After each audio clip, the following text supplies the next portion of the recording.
Hello বন্ধুরা, আপনার আধার কার্ডের সাথে মোবাইল নাম্বার লিংক আছে কিনা কিভাবে দেখবেন? এটা দেখার জন্য আপনাকে কোথাও যেতে হবে না।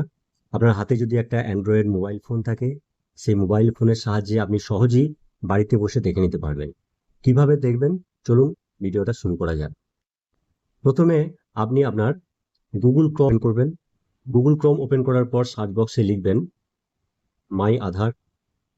এখানে প্রথমেই যে ওয়েবসাইটটা দেখাচ্ছে আধার, এই ওয়েবসাইটের উপর ক্লিক করবেন। ক্লিক করার পরে দেখুন এই ইন্টারফেসটি খুলে যাবে। এই ইন্টারফেসটা খুলে যাওয়ার পরে আপনি এখানে একটু নিচের দিকে আসবেন, দিয়ে এই আধার আপডেট আধার এই অপশানে ক্লিক করবেন। ক্লিক করার পরে দেখুন এই ইন্টারফেসটা খুলে যাবে। এরপর আপনি একটু নিচের দিকে আসবেন, এখানে দেখুন আধার আপডেট হিস্ট্রি, এর উপরে আপনি ক্লিক করবেন।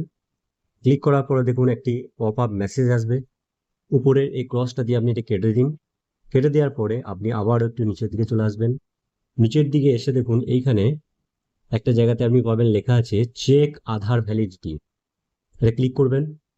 ক্লিক করার পরে এই ইন্টারফেসটা খুলে যাবে। এইখানে আপনি লিখবেন এন্টার আধার নাম্বার। আধার নাম্বারে আধার নাম্বারটা লিখবেন। আমি এখানে আধার নাম্বারটা লিখে দিচ্ছি।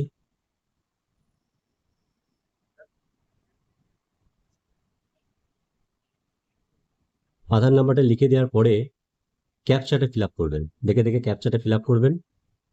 ক্যাপচাটা ফিল আপ করছি। এবার প্রসিড এই জায়গাটাতে আপনি ক্লিক করবেন। প্রসিডে যখনই ক্লিক করবেন দেখুন আপনার সম্পূর্ণ আধার স্ট্যাটাস দেখাচ্ছে যে মোবাইল লিঙ্ক আছে কিনা। দেখুন এজ দেখাচ্ছে, জেন্ডার দেখাচ্ছে, স্টেট দেখাচ্ছে, মোবাইলটা দেখুন লেখা আছে নট ম্যাপড, অর্থাৎ আধার লিঙ্ক নেই। ঠিক আছে, তো এখানে যদি মোবাইল লিঙ্ক থাকে তাহলে মোবাইল নাম্বারটা এখানে দেখাবে, যেহেতু এখানে নেই নট ম্যাপ দেখাচ্ছে, তার মানে আধার লিঙ্ক করা নেই। এইভাবে খুব সহজেই আপনি আপনার অ্যান্ড্রয়েড মোবাইল ফোন থেকে সহজেই আপনার আধারের সাথে মোবাইল নাম্বার লিঙ্ক আছে কিনা সেটা আপনি সহজেই দেখে নিতে পারবেন। তো বন্ধুরা, ভিডিওটা ভালো লাগলে অবশ্যই লাইক এবং শেয়ার করবেন। ততক্ষণের জন্য সুস্থ থাকবেন, ভালো থাকবেন, ধন্যবাদ।